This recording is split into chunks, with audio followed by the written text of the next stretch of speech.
पवित्र तिमीलाई यो खबर छ, चाँडै नै प्रभु आउनुहुन्छ।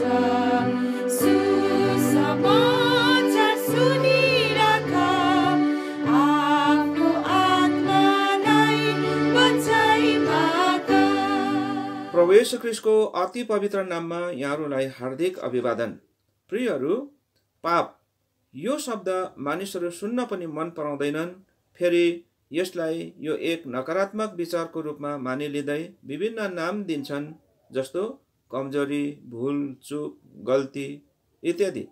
तर यसो गर्नाले या पापलाई अर्को नाम दिएर पन्छिन खोजेर सचलाई लुकाउन सकिन्छ र?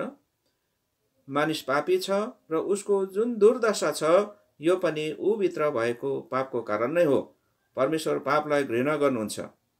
पवित्र शास्त्र बाइबल हबकुक 1:13 वचनमा हामी यसरी पढ्न पाउँछौँ, तपाईको दृष्टि यति शुद्ध छ कि तपाईँ दुष्ट कुरा हेर्न सक्नुहुन्न, खराबी देखेर तपाईँ सहन सक्नुहुन्न।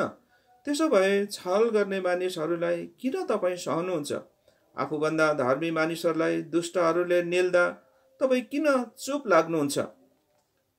आज यदि परमेश्वर उसको पापको दण्ड तुरुन्त दिनुहुन्न, विश्वासघातीहरूलाई हेरिरहनुहुन्छ र चुपचाप रहनुहुन्छ। यो यसै कारण हो कि उहाँ मानिसहरूलाई मौकामाथि मौका दिइरहनु भएको छ, ताकि मानिसहरू परमेश्वरले आफ्नो प्रिय पुत्रलाई क्रुसमा मानिसहरूको पापको दण्ड स्वरूप मारेर तयार पार्नुभएको उद्धारलाई देख्न सकोस् र पाप क्षमा पाएर परमेश्वरको प्रियहरू बन्न सकोस्। जस कसैले उसको निम्ति तयार पारिएको उद्धार तथा प्रभु येशूलाई विश्वास गरी स्वीकार गर्छ, त्यो उसको हुन्छ। के तपाईँ आफ्नो कमजोर विचारहरूको कारण यो महान मुक्ति विश्वास गरी आफ्नो बनाउन अझै अलमल गर्नुहुन्छ?